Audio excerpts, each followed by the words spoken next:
oui, good. C'est vrai. On enregistre aussi la conférence pour. On avait quand même une cinquantaine de personnes d'inscrits, dont plusieurs qui vont l'écouter en différé ce soir, là. Donc, c'est pour ça qu'on fait l'enregistrement. N'hésitez pas quand même à nous poser vos questions. C'est rien de trop officiel, là. L'objectif, c'est quand même de répondre à certains questionnements que vous pourriez avoir justement par rapport aux dons planifiés. Pour continuer, là, juste finaliser par rapport à moi. Donc, ça fait 7 ans, autour de 7 ans, là, que je suis planificateur financier. Du côté de Thomas et moi, en fait, c'est un intérêt un peu personnel, comme Thomas l'a expliqué, qui nous a amené ce soir à faire ce webinaire-là. En réalité, on fait des webinaires depuis pas mal depuis 6 ans autour d'eux, là, que ce soit sur la retraite, pour les entrepreneurs, pour le décaissement. Ce qui nous a amené maintenant à aider des gens pas mal aux quatre coins du Québec, même aux quatre coins du Canada. Vous allez voir ce soir, les chiffres qu'on vous présente sont beaucoup basés sur les données fiscaux et comptables au Québec. Il y a certaines différences si jamais on a des gens de l'extérieur du Québec, c'est un peu plus rare, là, mais si jamais il y a des gens de l'extérieur, ça va nous faire plaisir aussi de vous accompagner dans tout ça. Peut-être juste rapidement aussi vous expliquer pourquoi on est là, en fait. Là, Thomas et moi, vous voyez IG Gestion de patrimoine, équipe Dion-Gauthier. Thomas va faire une petite introduction de comment IG s'implique dans la communauté. Mais ça reste l'objectif aujourd'hui, c'est beaucoup plus de vous donner de l'information sur comment donner, c'est quoi les avantages et comment ça impacte la communauté là, du côté de Mariska qui va vous parler un peu plus de ça. Mais juste vous présenter, donc nous, on est une équipe de planificateurs financiers et on vient avec différents intervenants s'outiller, que ce soit de notaires, de fiscalistes, de comptables, d'avocats, qui vont venir accompagner les dossiers de nos clients, accompagner Thomas et moi aussi dans l'élaboration de plans financiers et de plans de dons aussi, là. Donc, le don fait partie des conversations qu'on a de plus en plus avec notre clientèle. Donc, c'est un petit peu ça. Tom, je ne sais pas si tu as quelque chose à ajouter de ce côté-là. Non, je pense que ça va. On est une équipe multidisciplinaire, là. On voulait faire un peu le pedigree là, pour savoir qui donne de l'information ce soir, là. Mais je pense que ça va être suffisant pour l'instant. Si vous avez davantage de questions, là, ça nous fera plaisir d'y répondre. Aujourd'hui, on va parler de dons de bienfaisance, les options qui existent, comment le faire, les considérations aussi au niveau de l'impôt. OK? Donc, chaque don va avoir une considération, oui, pour l'organisme, mais également une considération fiscale à prendre en considération. On va faire des études de cas, puis Mariska va vous décrire en détail de c'est quoi l'impact que ça a pour pour une fondation, pour un organisme là, de toucher ces sommes-là, puis quels projets là, ils peuvent mettre en œuvre avec ça. Ben, Jean-Philippe, moi, on vous a un petit peu expliqué pourquoi c'est important pour nous de parler de philanthropie, mais la bannière avec laquelle on travaille également, là, je voulais juste souligner que ça nous provient aussi d'IG qui a toujours supporté beaucoup d'organismes là, depuis plusieurs années. Par exemple, là, depuis 2015, là, on est le partenaire principal de la Marche pour l'Alzheimer. Puis, ça compte pas les chiffres de 2025, je crois, mais on a tout près de 47 millions là, de ramassés là, grâce à l'aide de notre clientèle, de notre réseau d'affaires aussi là, pour cet organisme-là. Donc, déploie aussi beaucoup de ressources, autant au niveau, Jean-Philippe le mentionnait tantôt, fiscal ou notaire, par exemple, qui peuvent nous aider à supporter la clientèle là, dans les dons qu'ils veulent faire pour les organismes là, qui sont chers là, dans leur cas. Fait que sans plus tarder, Jean-Philippe, je vais te laisser parler un petit peu là,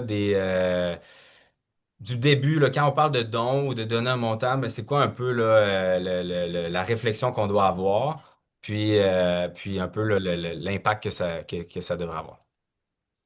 Merci beaucoup, Tom. En fait, on embarque un peu plus dans le vif du sujet. Vous allez voir, bon, pour respecter le temps de tous, là, on ne l'a pas mentionné, je pense, là, mais on en a pour autour de 1 heure totale là, avec la portion aussi de Mariska. Vous allez voir, portion de départ un peu plus théorique, comment faire des dons, c'est quoi les avantages, c'est quoi les structures possibles. On ne couvrira pas toutes les alternatives parce qu'il existe énormément de manières de faire des dons de bienfaisance, mais on va essayer de ratisser le plus large possible. Donc, pour commencer, ben, tu sais, à la base, il faut comprendre que les gens qui décident de faire des dons, notre clientèle qui décide de faire des dons, oui, il y a des avantages fiscaux qu'on va expliquer tout à l'heure, mais ça reste que c'est un désir personnel d'avoir un impact dans la communauté. OK? Donc, lorsqu'on fait un don, oui, on va recevoir certains crédits, certaines déductions d'impôts, mais en bout de ligne, ça va quand même, en quelque sorte, nous coûter de l'argent. OK? Donc, ça va affecter notre patrimoine de ce côté-là. Toutefois, ben, il va avoir un impact très, très long terme sur ce qu'on va faire. Puis là, justement, Mariska, tout à l'heure, va vraiment rentrer dans le vif du sujet de ce côté-là. OK? Autre chose qui est importante de comprendre par rapport aux dons, c'est que souvent, ben, tu sais, puis Mariska, tu nous corrigeras, là, mais souvent les gens pensent pouvoir mettre ça seulement dans leur testament, puis regardez, on va faire ça, s'il en reste, ben, on en donnera un petit peu, un 5%, un 10% à une œuvre de charité. Toutefois, ben, c'est super important de comprendre qu'il n'y a pas tous les organismes de bienfaisance qui sont en mesure de prendre vos dons, puis ne sont pas tous non plus en mesure de les prendre de la même grosseur. OK? Fait que c'est super important d'avoir une conversation initiale avec eux avant justement de faire votre don. Ou même, bon, c'est sûr, si c'est des dons un peu plus annuels de montant un peu plus petit, ben là, ça passe généralement un peu mieux. Mais si on arrive sur notre succession puis qu'on décide de donner plusieurs centaines de mille de dollars, ben c'est bien pour la fondation de le savoir, mais aussi pour vous personnellement d'avoir une certaine reconnaissance associée à ça. OK? Donc, si vous attendez un peu trop, des fois, ben, il y aura un peu moins de reconnaissance de votre côté. Euh, Autre point super important, ben, c'est que le fait de se prendre d'avance, ça nous permet fiscalement de bien le planifier puis d'avoir l'avantage financier le plus important associé à ça. Je vous ai mentionné l'objectif de faire un don, ben, c'est pour aider la communauté, mais il y a quand même des petites stratégies qui vont nous permettre de maximiser ça pour en avoir le plus pour votre argent, puis en même temps pour l'argent de la fondation. Là. C'est parce que si vous en avez plus, ben, en quelque sorte, vous en avez peut-être plus à donner aussi par le fait même. Puis le fait justement d'avoir ces discussions-là très rapidement, bien, ça vous permet d'ajouter vos enfants dans ces discussions-là, puis de les amener aussi dans cette cause-là qui vous tient à cœur, là, peu importe laquelle elle est. Donc, ouais, Tom, on peut peut-être justement rentrer dans les principaux avantages. Donc, j'en ai déjà un petit peu parlé. Euh, donc, il y a des impacts fiscaux associés à ça. Donc, quand on parle d'un don qui se fait au personnel, donc quand on dit au personnel, c'est, mettons, moi, Jean-Philippe Dion, je fais un don, on va toucher ce qu'on appelle un crédit d'impôt. On va arriver avec les pourcentages tout à l'heure, là, mais un crédit d'impôt, c'est quoi? Bien, c'est, par exemple, si j'ai un crédit d'impôt de 1 000 $, ça veut dire que ma facture d'impôt à la fin de l'année est diminuée de 1 000 $. Dans une société, c'est plutôt une déduction du revenu. Donc, si j'ai gagné 100 000 $, bien, je peux déduire 20 000 $ de mes revenus. En bout de ligne, c'est important, c'est pas tant important de voir la différence entre les deux. C'est quand même important, surtout qu'au point de vue personnel, si on ne paye pas d'impôt, c'est un crédit qui est non remboursable. Donc, si quelqu'un gagne, par exemple, 5 000 $ par année puis il fait un don, ben, ça va être simplement un don. Il n'y aura pas l'avantage fiscal associé à ça parce qu'il ne pourra pas récupérer de l'impôt qu'il n'a pas payé. Jusque-là, je pense que ça va. Ouais, good. Vous allez voir aussi aux pages suivantes, là, il existe quand même des limitations. OK? Fait que c'est pour ça que c'est important de venir bien planifier ça. C'est pas juste, ben, je donne un gros montant, je donne une centaine de mille, puis ben, ça passe, puis je vais avoir un gros crédit. Il y a quand même certaines limitations qu'il faut venir respecter de ce côté-là. Autre point, il existe quand même des avantages, puis ça, Tom va l'aborder un petit peu plus tout à l'heure, là, de faire des dons de valeur mobilière. C'est quoi ça, là? C'est quand vous avez des portefeuilles, donc des actions, ou même des œuvres d'art, des fois, ou même des immobilisations. Donc, mettons une résidence secondaire ou une propriété locative que vous avez. Vous êtes aussi en mesure de donner ces biens-là, mais en biens. Au lieu de les donner en argent, donc vraiment de l'argent, du cash, à ce moment-là, on vient plutôt donner des biens et là, il y a comme un autre niveau d'avantage fiscal parce qu'à ce moment-là, ben, on sauve ce qu'on appelle le gain en capital. On va en parler un petit peu tout à l'heure. Tom, on peut peut-être justement embarquer dans les chiffres un peu plus tangibles à la diapositive suivante. Donc, vous voyez pour un contribuable québécois et canadien, là, parce que nous, on a deux paliers d'imposition, un peu les avantages en termes de pourcentage de crédit d'impôt. Donc, pour le premier 200 $ de don, on voit les crédits d'impôt annuels sont beaucoup moins importants. Donc, on se retrouve avec 35 % de crédit. Là. Donc, le premier 200 $ va vous donner 70 $ de crédit seulement, là, donc de diminution d'impôt. Mais par la suite, lorsqu'on dépasse le 200 $ là, ça commence à être un petit peu plus compliqué parce que ça dépend de vos revenus là, de chacun. Mais grosso modo, là, à partir de 50%, puis ça peut monter jusqu'à 58,75% si on a un contribuable qui est à la braquette d'imposition la plus élevée. OK? Par exemple, quelqu'un, que ce soit de sa vie active, juste revenir à la diapositive précédente, Tom, 2 petites secondes, quelqu'un de sa vie active, bon, il a un bon salaire, mais il ne gagne pas nécessairement 200, la plus haute braquette d'imposition, mais ça pourrait arriver qu'à son décès, il lui reste beaucoup de REER, puis qu'est-ce qui se passe avec les REER au deuxième décès? Bien, ils sont tous déclenchés la même année, donc cette année-là, on pourrait se retrouver avec un taux d'imposition un petit peu plus élevé. Donc, c'est pas impossible de voir des 58,75 de récupération, là, de crédit d'impôt en quelque sorte. Bon, je vais le rappeler quand même pendant toute la présentation. Là, c'est super intéressant. Ça, là, en réalité, c'est quasiment plus de retour que ce qu'on a en retour d'impôt normalement en taux d'imposition. Là.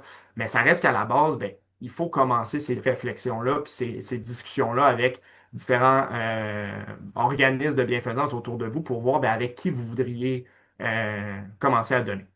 Comme on peut continuer justement avec les limites puis certaines particularités. Donc, on a vu les pourcentages généraux. Bon, on a compris, là, quelqu'un qui donne 100 000 en une année puis qui gagne le bon salaire, bien, il va être en mesure de récupérer 58 000 en diminution d'impôts à payer. Puis c'est une super bonne nouvelle de ce côté-là. OK? Les limitations, les particularités, comment ça fonctionne? Bon, première chose, c'est qu'on ne peut pas donner, ben, on peut donner plus que son salaire, excusez-moi, c'est juste qu'on n'aura pas de crédit d'impôt plus élevé que son revenu net. Donc, au fédéral, c'est 75 du revenu net. En haut de ça, on n'obtient plus de crédit d'impôt. Et au provincial, c'est 100.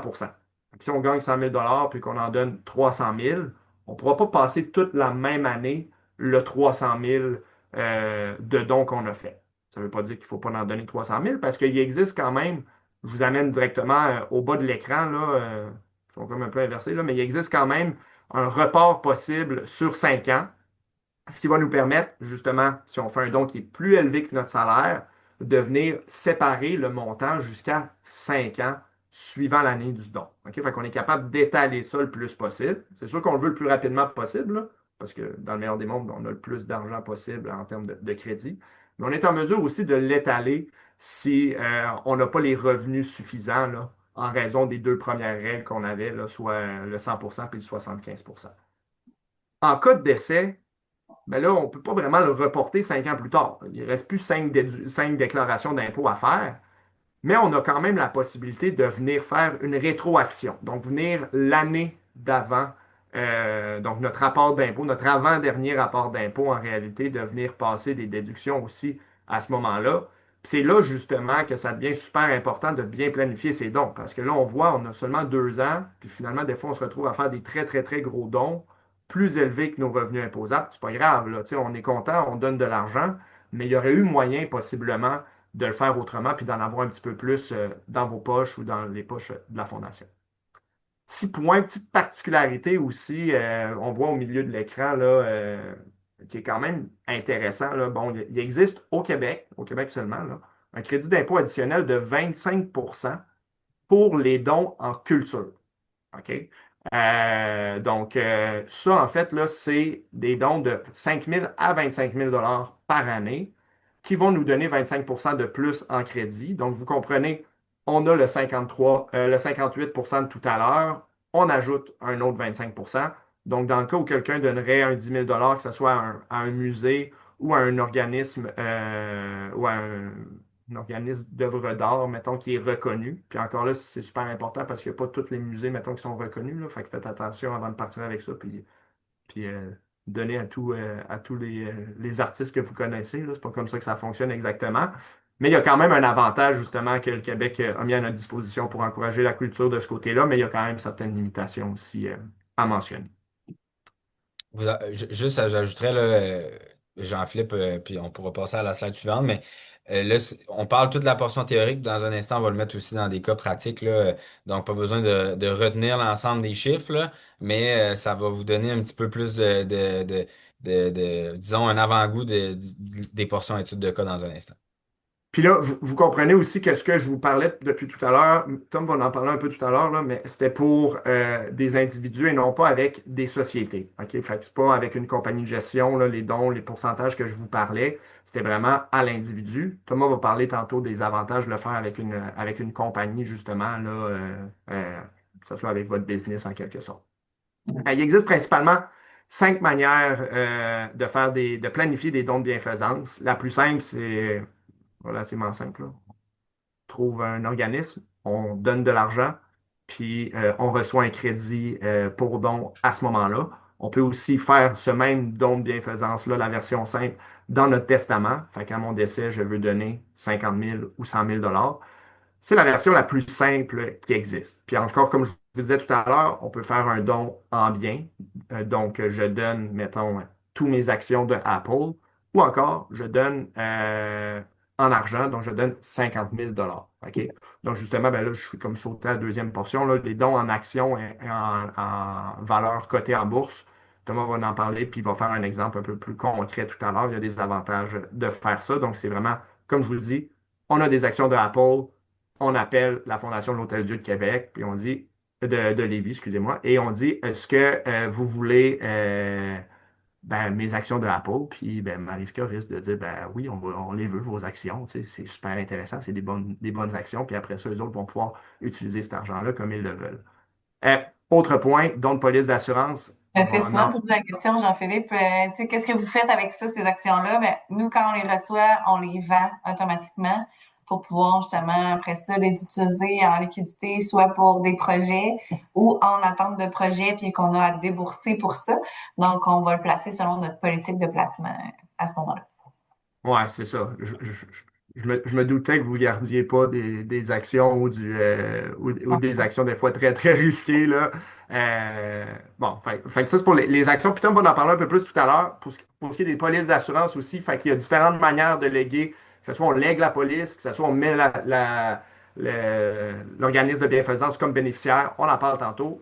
Il existe aussi la possibilité de faire des dons de régime enregistrés. Donc, mettons, mon REER, je veux le donner à tel organisme. Bon, c'est pas la pire des manières, c'est pas la meilleure des manières. Là. On donne quand même de l'argent. C'est juste que, mettons qu'on a 100 000 en REER, on se retrouve quand même à payer l'impôt sur le retrait de ce 100 000-là. Là. Fait qu'on ne sauve pas de l'impôt de cette manière-là. Puis finalement, on va en parler ça aussi, l'établissement d'une fondation privée, là, donc d'avoir sa propre fondation Jean-Philippe Dion, fait que, à son propre nom. On embarque un peu plus justement dans les différentes particularités dans les prochaines diapositives. Parfait. Je fais rentrer là, quelqu'un, super. Si vous venez de vous joindre, là, j'ai fait rentrer quelques personnes, là, bienvenue. On parle en fait là, d'effectuer un don, Jean-Philippe l'a bien dit, là, en espèces, en placement ou en assurance vie. Là. Je vais juste montrer un petit peu plus là, l'intérêt chiffré là, sur la gauche. On voit si on fait un don, puis là, bon, pour les fins de la cause, utilisons la Fondation de l'Hôtel-Dieu. Là, on fait un don de 25 000 à l'Hôtel-Dieu de Lévis. On aurait une économie d'impôt de 14 000 dans cette situation-là. Juste dire là, que toutes les illustrations ou presque ont été faites avec le taux maximum de crédit d'impôt. Là, fait, c'est du cas par cas. Mais disons, bon an, mal an, là, environ un 14 000, ce qui fait que le coût net du don pour l'individu est de 10 000 dans cette situation-là. Si on avait fait l'évaluation de notre portefeuille de placement, puis pour reprendre l'exemple des actions Apple de Jean-Philippe, on avait des actions Apple qui ont une valeur de 25 000 mais qui ont été achetées là, par votre courtier en placement, votre planificateur financier à hauteur de 5 000 ben, en théorie, si vous décidez de vendre vos actions pour après faire un chèque à un organisme qui vous est cher, ben, en vendant les actions, vous auriez un impôt à payer de 5 300 maintenant, l'intérêt de donner directement les actions, il se passe à ce moment-là. C'est-à-dire que si on donne directement les actions à une fondation, ben, ce qui va arriver, c'est pas, détrompez-vous, c'est pas la fondation qui devra payer votre facture d'impôt, là. C'est que la fondation, elle, est exemptée d'impôt. Donc, elle va faire la vente, comme Mariska l'a bien dit tout à l'heure, ils vont faire la vente, puis après ça, ben, ils vont l'utiliser pour des projets.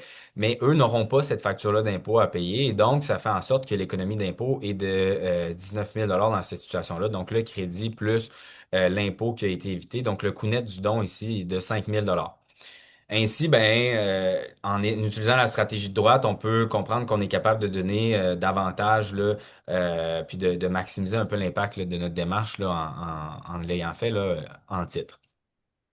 Maintenant, ben, on va regarder aussi le don d'une police d'assurance vie de manière plus détaillée. Là, Jean-Philippe va vous l'exprimer là, avec quelques chiffres dans un instant. Sans faire un cours 101 de l'assurance, mais dans un contrat d'assurance, généralement, on a un bénéficiaire, donc quelqu'un qui va recevoir les sommes au décès de la personne assurée. OK? Fait que pour les fins de l'exemple, là, si moi j'ai une police d'assurance, je ne serai pas le bénéficiaire de ma propre police d'assurance, étant donné que je vais être décédé au moment où l'argent va être versé.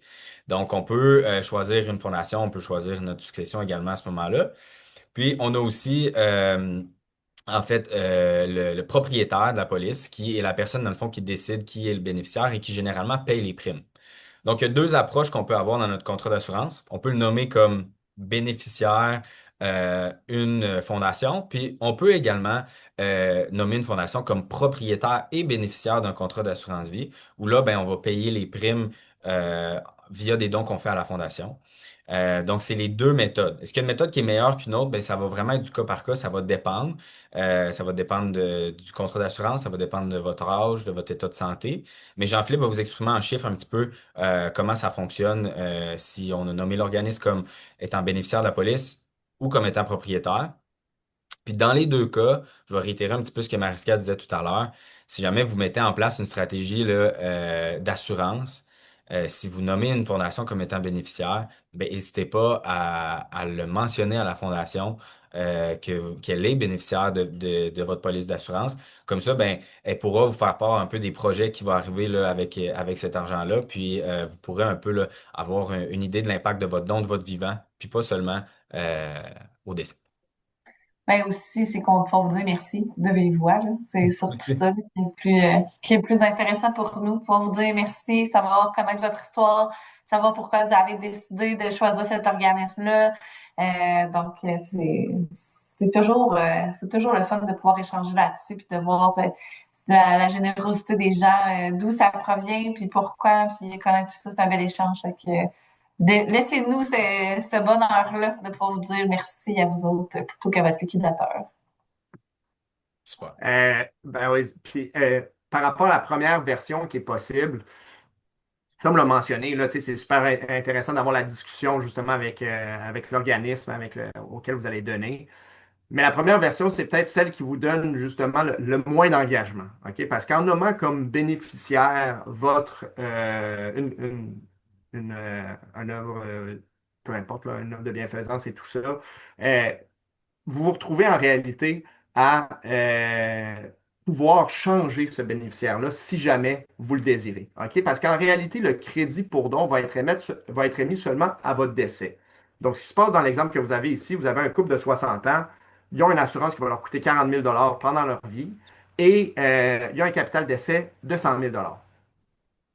À ce moment-là, s'ils décident de mettre comme bénéficiaire, peu importe l'organisme qu'ils veulent, ben, il n'y aura pas d'impact à ce moment-là, il n'y aura pas de crédit. Le crédit va vraiment se payer, se verser au moment du versement de l'assurance vie, donc au moment du décès, donc au moment du don. Donc ça a un certain avantage en ce sens que ben, quelqu'un pourrait dire hey, finalement, ben, j'ai mis mes enfants comme bénéficiaires, là, je veux mettre un organisme, puis finalement, ben, je veux mettre deux organismes. OK? Donc on a un peu plus de flexibilité en le faisant de cette manière-là. Toutefois, c'est beaucoup plus long avant que l'organisme voit la couleur de cet argent-là. OK? Là, ici, on a un couple de 60 ans. Bon, pas si pire que ça. On peut dire 30, 35 ans dans des scénarios d'espérance de vie un peu plus élevés. Euh, c'est pas si long que ça, mais si on a quelqu'un de 30 ans qui commence déjà à vouloir faire des dons, ben, c'est peut-être pas la meilleure alternative parce que ça va être quand même très, très long. OK? C'est là qu'on arrive aux autres options. Vous voyez, bon, bref, juste revenir 2 secondes sur les chiffres parce que je les ai passés vite. Il a payé 40 000, le capital d'essai est de 100 000, le crédit pour don va être basé sur le 100 000 et non pas sur le 40 000 payé. OK? Donc, ça, je pense que c'était clair. Euh, Tom, euh, cette fois-ci, on arrive avec une autre option qui est plutôt oui, mettre l'organisme comme bénéficiaire, mais aussi comme propriétaire. Ce qui veut dire qu'à ce moment-là, ben, ça devient une décision qui est comme non révocable. Là. Tu sais, on ne peut plus changer d'idée de ce côté-là.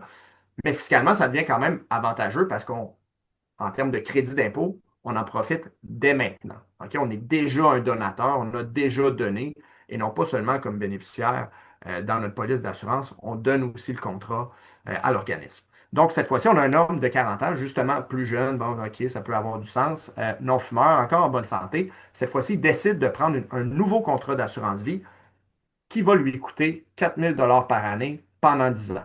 OK? Donc, qu'est-ce qui se passe? Au bout de 10 ans, il va avoir payé le même 40 000 $, mais cette fois-ci, il achète un autre type de contrat. Tout à l'heure, c'était un contrat 100 000 $ fixe. Cette fois-ci, la personne est un petit peu plus jeune. On prend un contrat avec participation, donc un contrat qui augmente dans le temps. Donc, le 100 000 $ de base augmente en réalité lorsqu'il atteint 90 ans jusqu'à 356 000 $. OK? Le crédit d'impôt, par exemple, il ne sera pas calculé à 90 ans, ça ne sera plus le contrat de notre homme de 40 ans non-fumeur. OK? Le crédit d'impôt va être calculé plutôt sur les primes payées.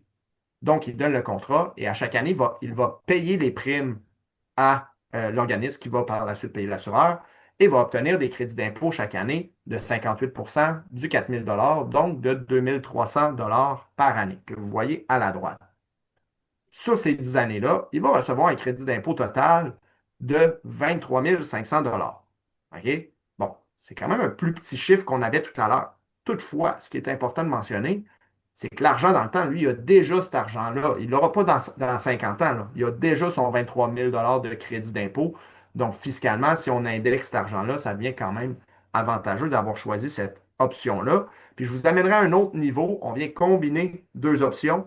Donc, cette fois-ci, on donne aussi le contrat à l'organisme de bienfaisance à titre de propriétaire et de bénéficiaire, mais on fait le paiement de nos primes. Là, ça devient quand même poussé, là, mais ça fonctionne aussi. On fait le paiement de nos primes avec les actions, les titres cotés en bourse que Thomas parlait tout à l'heure, qui, eux, ont accumulé du gain. OK? Donc, si, encore une fois, pas avec un REER qu'on fait ça, c'est pas avec un CELI, là, c'est quand on a des placements non enregistrés sur lesquels on paye de l'impôt. Mais cette personne-là, notre homme de 40 ans, mais ces primes de 4 000 $, il les paye avec des actions qu'il avait initialement payées 1 000 $ l'action. Donc, normalement, il y aurait un gain en capital de 3 000 $ sur ces actions-là, donc un impôt. Et là, vous voyez en réalité, ben, le coût annuel passe de 1 600 qu'on avait tout à l'heure à 900 $ de coût annuel, considérant l'impôt sur le gain en capital qui a été sauvé. Puis du gain en capital, là, bon, ça peut paraître des fois plus rare, là, mais en réalité, bon, si vous avez une résidence un jour, vous la vendez pour aller, que ce soit en appartement ou vous downgradez, ben là, vous avez beaucoup d'argent des fois, vous la placez. Tout ça, vous allez toucher du gain en capital à ce moment-là. Puis ce système-là de gain en capital sur lequel on ne paye pas de l'impôt, Thomas va en parler par la suite, mais c'est aussi possible avec les compagnies. Là, Jean-Philippe, là, je t'arrête 2 minutes là, par rapport au fait que c'est des super beaux chiffres, c'est super le fun, tout ça, là. Mais vous avez deux experts qui sont là pour vous accompagner. Vous avez vos propres professionnels aussi qui peuvent vous accompagner là-dedans parce que chaque situation est différente. C'est une situation qui est intéressante, effectivement, mais il y en a plein d'autres. Fait que le but, c'est de se dire, ben, si vous avez un intérêt à pousser plus loin, optimiser vos dons, maximiser l'impact fiscal, s'assurer qu'il en reste le plus à la fondation ou les fondations que vous voulez faire vos dons, c'est possible. C'est ça, entre autres, qu'il faut retenir aujourd'hui. Mhm. Après ça, pour tous les calculs, là, c'est super chouette. Là, ils vous montrent un peu, ils font une démonstration. Mais vous n'avez pas besoin de tout savoir ça parce que la situation est certainement pas pareille à celle-là. Euh, Puis on est là aussi pour vous accompagner. C'est la Fondation de l'Hôtel Dieu de Lévis. Nous autres, on accompagne nos donateurs dans tout ça, à savoir ben, c'est quoi que vous avez le goût, puis vers où vous voulez aller.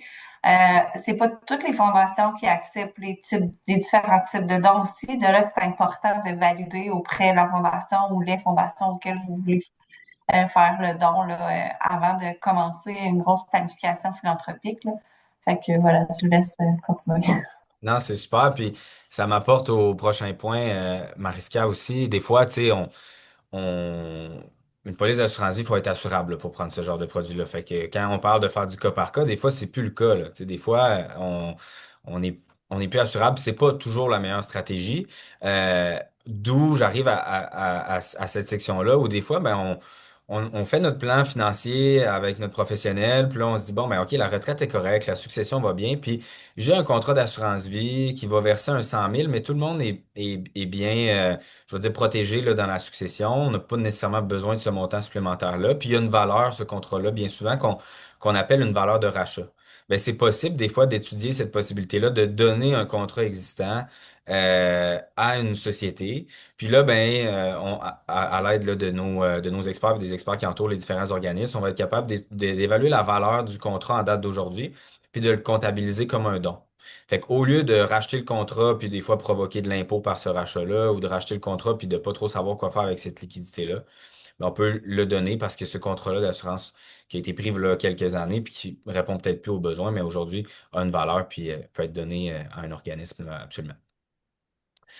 Euh, Maintenant, devrais-je faire part de dons par l'entremise de ma société? Ça va être une section qui est un petit peu moins, je vais dire, chiffrée, là, parce que c'est du cas par cas au personnel, c'est encore plus du cas par cas quand vous avez une société.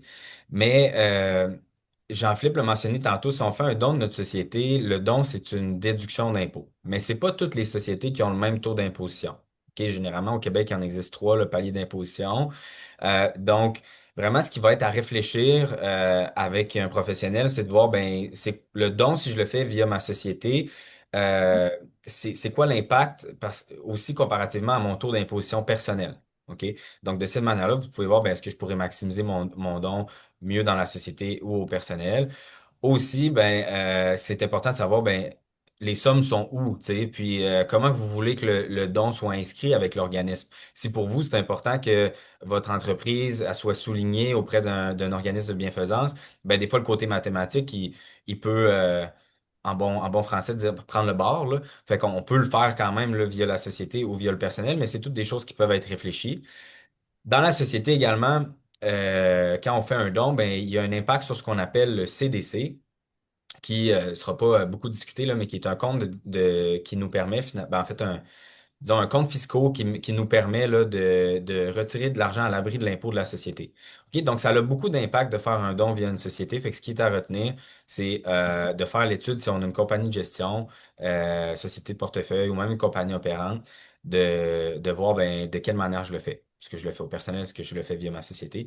Il y a quand même plusieurs enjeux là, avec cette décision-là. Euh, Maintenant, on va parler un petit peu de fondation privée. Je vous parle là, du programme philanthropique qui est un programme propre à IG, mais en fait, là, la majorité des institutions financières, ou je devrais dire les institutions de gestion de patrimoine ont ce type de programme-là. Puis pourquoi j'en parle, c'est qu'on va faire deux études de cas rapides là, où on va adresser un petit peu là, la fondation.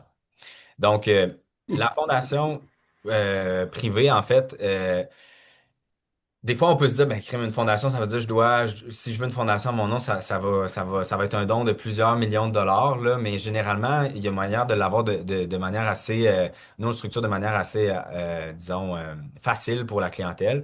Donc, on peut faire un don minimal de 10 000 dollars à cette fondation-là. Ça peut être un don de fonds communs, d'actions, d'assurance vie, comme on a déjà parlé. Puis, pour que cette fondation-là reste une fondation, ben, on doit donner un minimum de 5% de la valeur de notre fondation à chaque année. Maintenant, c'est quoi l'intérêt pour moi d'avoir une fondation ou pour Jean-Philippe d'avoir une fondation qui s'appelle, exemple, Famille Dion? Ben, cet intérêt-là, oui, l'intérêt au niveau fiscal, mais aussi beaucoup au niveau multigénérationnel. Parce que à votre décès, la fondation, ça va être une fiducie à part qui pourra être gérée à ce moment-là par les personnes que vous désignez, que ce soit des neveux, des nièces, des enfants. Donc, à ce moment-là, on vient perdurer un petit peu là, vos valeurs puis les organismes que vous chérissiez là, précédemment. Ici, on voit quelques intérêts là, d'avoir sa fondation, mais je dirais la simplicité là, d'un programme comme ça. Aussi, ben, on a un reçu pour don qui est immédiat. C'est-à-dire que si on a, exemple, vendu une entreprise, vendu une résidence secondaire, puis on a beaucoup d'impôts dans une année, puis on reçoit un gros montant, ça se peut qu'on dise, ben, j'aimerais ça avoir un reçu pour don pour, disons, une somme de 100 000, mais moi, habituellement, j'aime mieux faire des dons de 5 000 ou 10 000 dollars par année, puis à différents organismes. Ben, on peut faire un dépôt de 100 000 dans notre fondation. Jour 1, on va avoir notre reçu pour don pour ce don-là de 100 000 dollars. Puis après ça, ben, notre fondation, à chaque année, elle va distribuer des sommes là, aux bénéficiaires là, qui sont les organismes là, que vous choisissez. Un autre volet qui est super important aussi, ou intéressant, disons, de ça, c'est que on ne paie pas non plus d'impôts sur les rendements que notre fondation génère. OK? Donc, si on a une fondation dans laquelle on a mis 100 000, étant donné que la vocation de ces sous-là, c'est d'aller tous à des organismes de charité, ben, si on a un rendement de 10 000 dans la fondation qui, en théorie, nous aura engendré un impôt personnel, ben là, à ce moment-là, ben, le gouvernement dit ben, on ne charge pas d'impôt là-dessus parce qu'on comprend que ça va aller dans les mains d'un organisme à ce moment. Donc, j'ai parlé un peu de l'intérêt de la fondation, puis je vais vous montrer en fait une étude de cas. Là, donc, une médecin, puis encore une fois, là, il va y avoir des chiffres OK, qu'on va voir, mais l'important, c'est plus de retenir que la situation initiale versus si elle avait pris le temps là, de parler de ça avec des professionnels. Une médecin qui a un salaire de 250 000, elle a un beau portefeuille de placement de 6 millions. Elle n'a pas d'enfants, elle a des neveux et nièces, puis elle veut léguer la moitié de son patrimoine. Donc, Jocelyne, elle veut léguer 3 millions de dollars. Maintenant, Jocelyne, étant donné qu'elle veut faire un legs de 3 millions, elle se dit, ben, la manière la plus simple pour moi, ça va être de faire un legs de 3 millions dans mon testament. Si elle fait un legs testamentaire de 3 millions, on l'a vu là, au début de la présentation, mais finalement, son don va être limité là, à un crédit sur 750 000, donc son 500 000 qui sont revenus imposables au décès, plus l'année précédente. Donc, ça va faire une très belle économie d'impôt qui est de 410 000. Par contre, ben, il y a un 2 250 000 vu que c'était un gros don successoral qui, lui, n'aura pas généré de crédit d'impôt. Fait que ce qu'on peut faire, c'est dire, ben, pourquoi à la place, est-ce que Jocelyne ne ferait pas un don annuel pour les 16 prochaines années de 75 de son revenu? OK? Donc, le même don de 3 millions finalement, mais qu'on étale sur une période de 16 ans, elle le fait à sa fondation. Puis maintenant, au lieu d'avoir un crédit d'impôt de 400 000 et des poussières, ben là, elle va avoir une économie d'impôt combinée d'environ 1 600 000 sur les dons qu'elle a décidé de faire. Ce qui est à retenir ici, c'est que pour cette cliente-là, ben, maintenant, elle peut faire une utilisation plus grande là, finalement de l'économie fiscale qu'elle a eue euh, à des organismes de charité, entre autres, ou d'autres manières.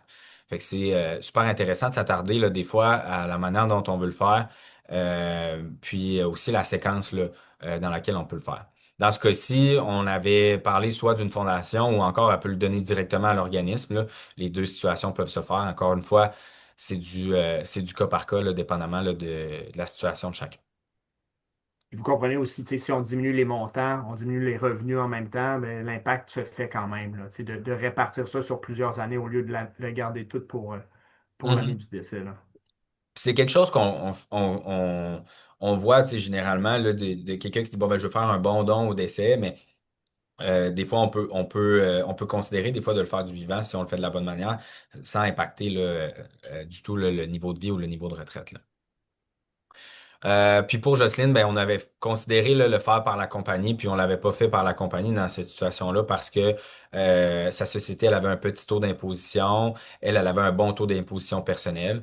Fait que sans rentrer dans les détails, là, le choix s'est arrêté pour elle sur un don à titre personnel et non de sa société. JP, je te laisse parler de la dernière étude de cas, puis après ça, ben, on va laisser la parole à Mariska.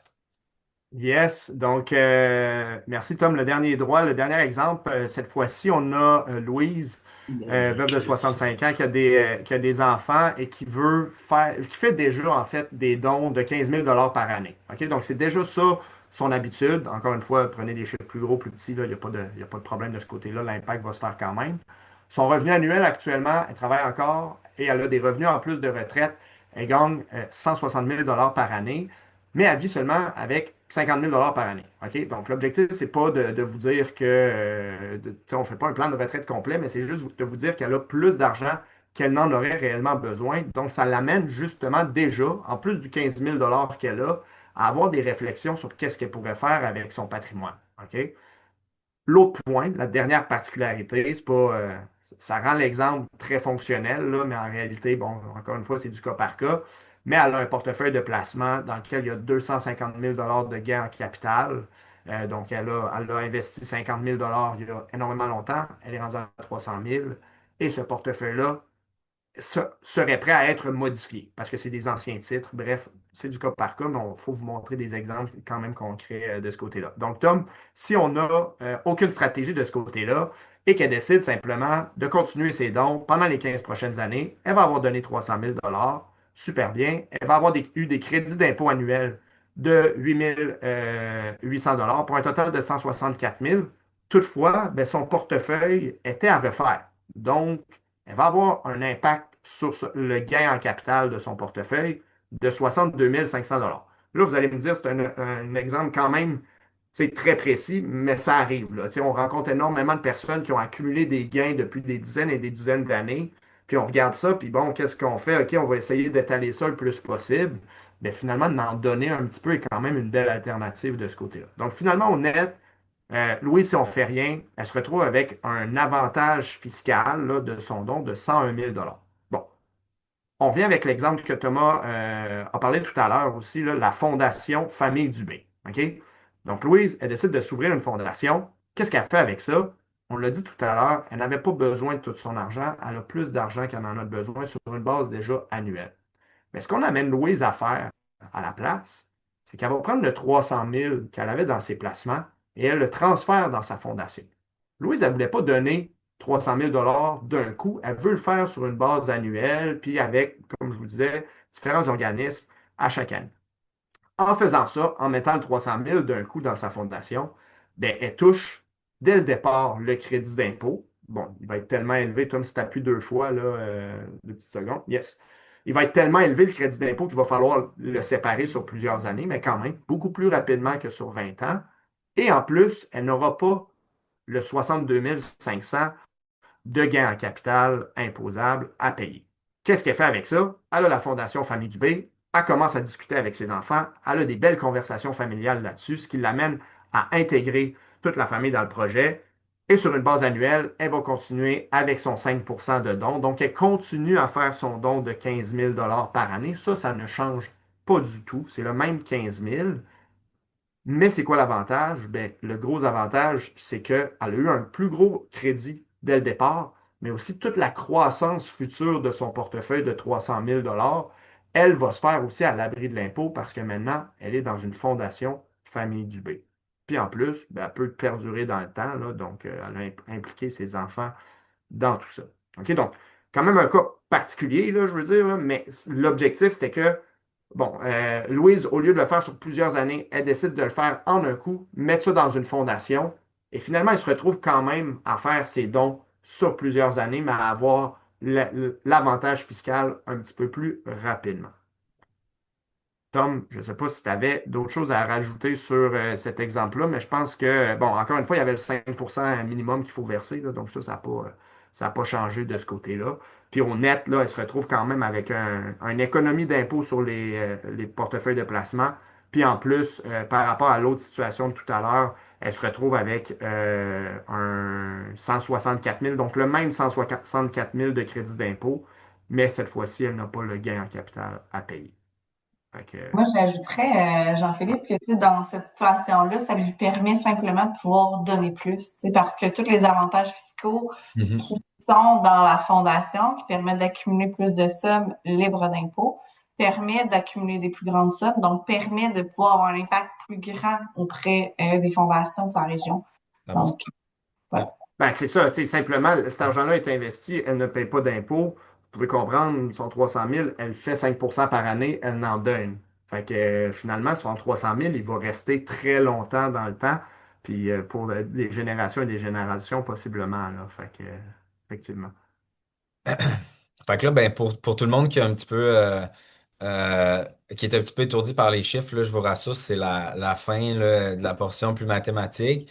En fait, là, je terminerai simplement la portion là, fiscale avec une petite réflexion. Tu sais, si vous dites, ben, j'ai un intérêt pour un organisme, je sais pas trop par quel bout m'y prendre, vous avez parlé de plusieurs stratégies, ben, je vous dirais, les étapes à réfléchir, là, pour trouver un peu votre stratégie là, au niveau de votre philanthropie, c'est quelles sont vos valeurs, quels sont les organismes qui répondent à ces valeurs-là, puis qui résonnent avec vous finalement. Puis après ça, ben, de parler avec un professionnel, de faire l'analyse de votre portefeuille, personnel, corporatif, s'il y en a un, pour voir, ben, est-ce qu'il n'y a pas une manière que je maximise le don que je fais? Puis aussi de voir, ben, si jamais il y a d'autres considérations, là, comme l'assurance, ben, quel est l'état de santé? D'impliquer aussi, là, puis je pense que Mariska va le répéter également, mais d'impliquer l'organisme à qui vous voulez faire un don, puis de l'impliquer dans les discussions quand vous planifiez là, une philanthropie. Puis aussi, ben, considération familiale, si jamais ben, c'est quelque chose que vous voulez faire durer dans le temps, que ce soit via une fondation ou d'autres stratégies, ben, c'est quelque chose qui peut se discuter là, en famille aussi également. Puis généralement, une fois que votre planification successorale à vous et de retraite est faite. Donc, Mariska, je te laisse discuter. Fais-moi signe si tu veux que je change les slides là, au fur et à mesure. Ouais, ça va parfait. Donc, je prends une dizaine de minutes avec vous pour vous mettre en contexte sur pourquoi il faut faire des dons. Surtout en contexte hospitalier. Fait que c'est surtout, comme je vous dis, c'est ma réalité. Je ne fais pas la promotion d'un hôpital plus qu'un autre aujourd'hui, même si je travaille pour la Fondation d'Hôtel-Dieu de Lévis. Soyez pas gênés de poser vos questions. Tous les organismes sont importants. C'est juste que je voulais vous parler de la réalité hospitalière, là. Donc, on peut changer de slide, Thomas. Yes. Au Québec, c'est près de la moitié de nos impôts qui sont investis dans notre système de santé. Donc, c'est beaucoup. Et parfois, on se demande pourquoi il faudrait en donner plus sous forme de dons. Chaque budget que l'on reçoit dans les hôpitaux est réparti en fonction du nombre de lits. Donc, on reçoit beaucoup plus de budget du gouvernement quand on a beaucoup de lits. Fait que si, exemple, on fait juste se baser à Québec-Lévis, il y a beaucoup moins d'hôpitaux, beaucoup moins de lits que quand on se projette à Montréal, par exemple. Donc, de là que les budgets sont plus gros souvent, il y a plus de développement, plus de recherche qui peut se faire à Montréal à cause de ça, entre autres. Nos impôts servent à couvrir les services de base. Donc, ça sert à s'assurer que tout le monde puisse avoir des soins de santé et puisse avoir accès à ces services-là. Mais des fois, ce ne sera pas nécessairement dans sa région. Ça se peut que ce soit à l'autre bord du pont. Des fois, ça peut être même à l'autre bout du territoire de la province. Fait que, c'est juste pour dire que ça couvre la base. Et de là que, en fait, si on regarde le budget de cette année du gouvernement, les budgets par rapport à faire du développement dans l'hôpital sont très limités. Il y a à peine les budgets nécessaires pour pouvoir couvrir la base là en ce moment. Donc, de là que intervient la fondation. Thomas, tu peux changer. Donc, la fondation, nous, à l'Hôtel-Dieu de Lévis, on a 4 volets dans notre mission. C'est de soutenir essentiellement le développement de notre hôpital. Donc, on n'est pas là pour couvrir les besoins de base, on est vraiment là pour être là de façon innovante, des projets qui sont prioritaires, qui n'auraient pas pu voir le jour sans les contributions de tous et chacun. On s'entend là. Donc, dans les 4 projets prioritaires, entre autres, dans notre mission, c'est l'acquisition de technologies de pointe, la modernisation d'infrastructures, le développement de nouveaux services, là, le soutien à la recherche, le transfert de connaissances, la formation, puis on a l'humanisation des soins. L'humanisation des soins, c'est surtout, je vais vous donner un exemple bien banal, mais les enfants, quand ils arrivent en pédiatrie, stressés, pleurent, puis là, ben, ils arrivent devant un bel aquarium où est-ce qu'il y a des poissons, puis ben là, fou, tout le stress tombe, puis ça fait en sorte que c'est plus facile pour apprivoiser ce qui s'en vient. Ben, c'est la fondation qui paye la nourriture des poissons. Voilà. Euh, la Fondation d'Hôtel-Dieu de Lévis, là, c'est 45 ans d'histoire. Donc, elle existe depuis 45 ans. C'est 100 millions de dollars qui ont été amassés jusqu'à maintenant. C'est plus de 11 000 donateurs par année qui appuient la Fondation. Et c'est environ 35 unités et départements que la Fondation va supporter.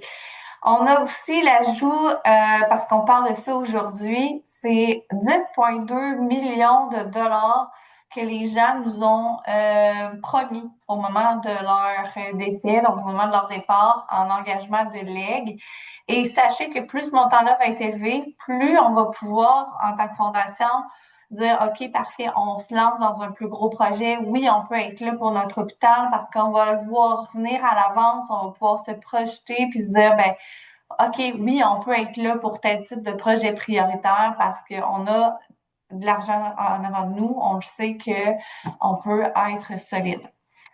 Euh, on serait rien hein, sans la fondation, on serait absolument rien si on n'avait pas de donateur. Là. Donc, tu peux changer de slide. Ce qu'on aime bien dire et que notre directrice générale, Nathalie Sanson, dit souvent, c'est que nous sommes que le trait d'union entre la générosité des gens et les besoins de notre hôpital. Donc, merci à tous de contribuer activement là, à nos différentes fondations au Québec, entre autres. On a divers investissements dans la fondation et là, je voulais vous démontrer des impacts concrets. Donc, entre autres, je vous donne l'exemple de nos achats en chirurgie d'un jour. Bon, vous le savez, avec la pandémie, les listes d'attente en chirurgie ont explosé. Et la Fondation d'Hôtel-Dieu de Lévis, on s'est retroussé les manches puis on a dit c'est quoi la solution pour réussir à ce que les gens puissent avoir leur opération, puissent pouvoir avoir la chance de guérir puis de rester avec nous autres. OK? Et de là qu'on s'est fait dire, ben, on a des nouvelles innovations qui existent, mais on n'est pas équipé pour pouvoir faire des chirurgies d'un jour plutôt que ce soit des chirurgies qui sont avec hospitalisation.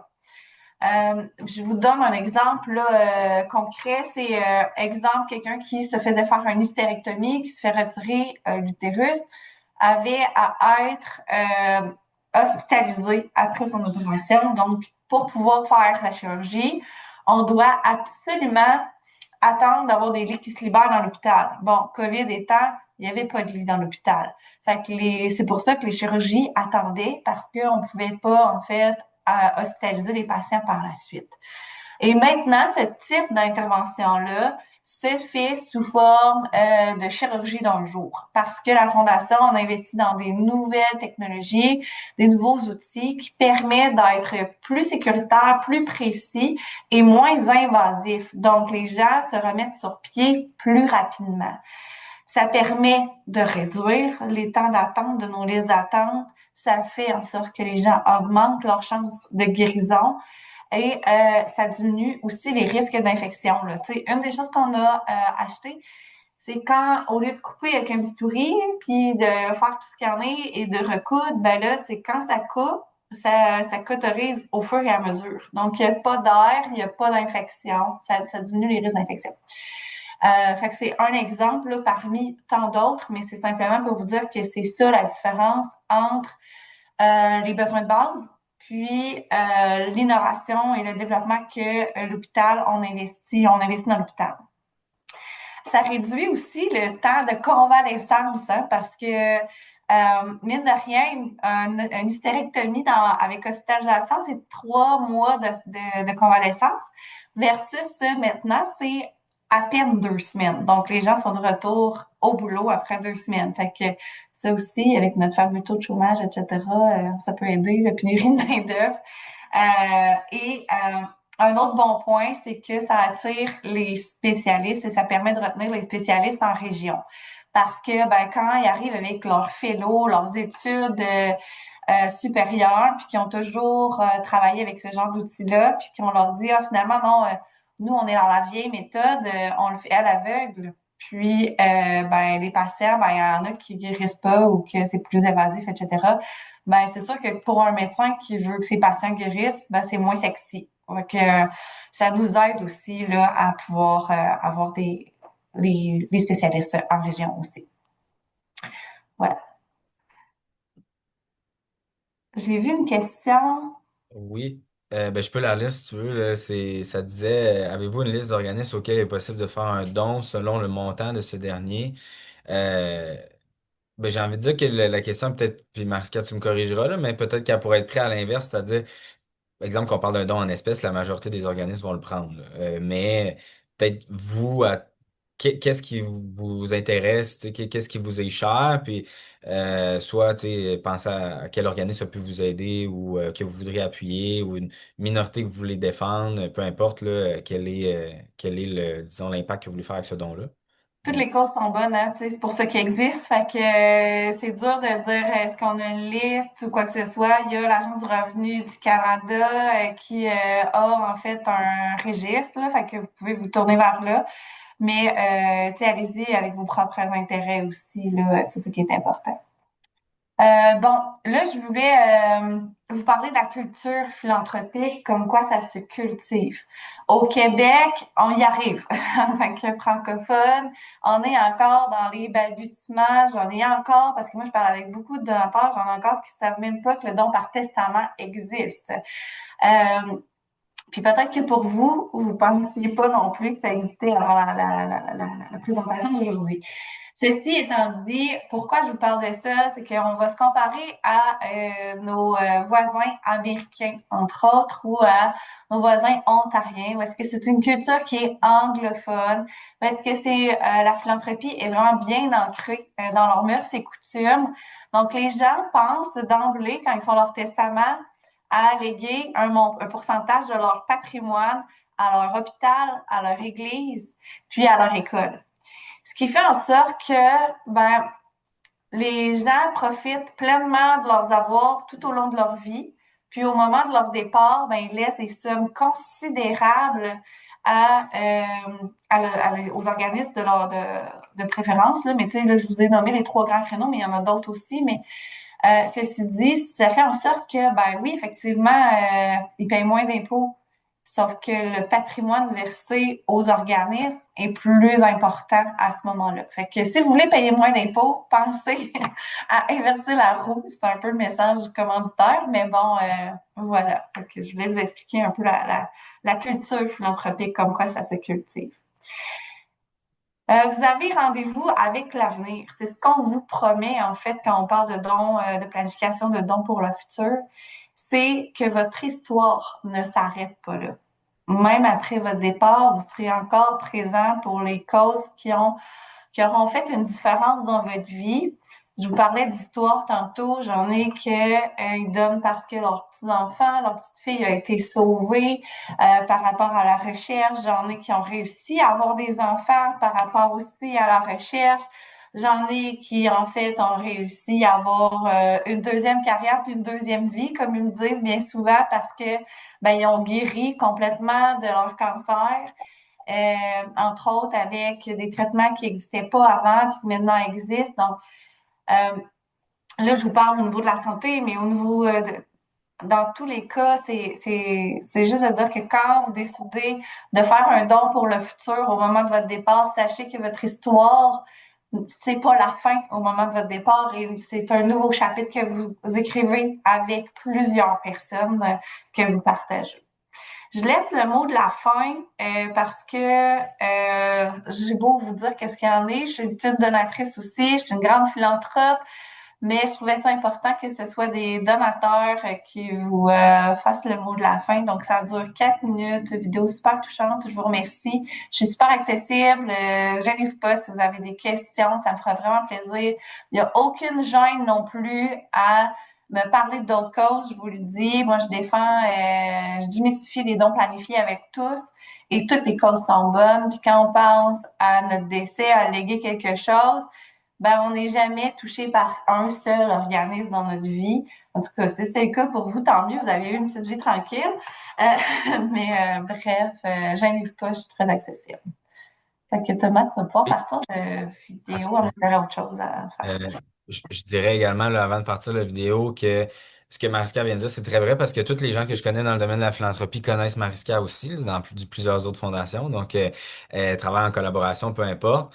On vous fera également suivre là, une appréciation suite au témoignage. Là, donc, super intéressant pour tout le monde de savoir comment vous avez aimé, s'il y a des choses qu'on peut améliorer. Puis ce sera un bon moment si vous voulez poursuivre la discussion, si vous avez des questions que vous voulez préciser. Là, c'est sûr que les questions, ça peut soulever beaucoup de questions, là, fait que n'hésitez pas à les mentionner dans ce petit sondage-là. Euh,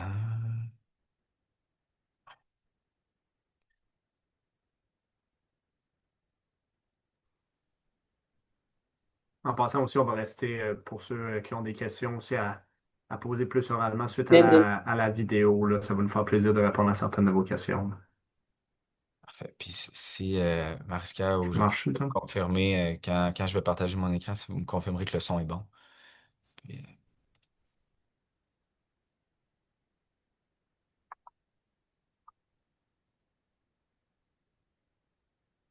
Je viens d'une famille où l'hérédité de maladie cardiaque est très forte.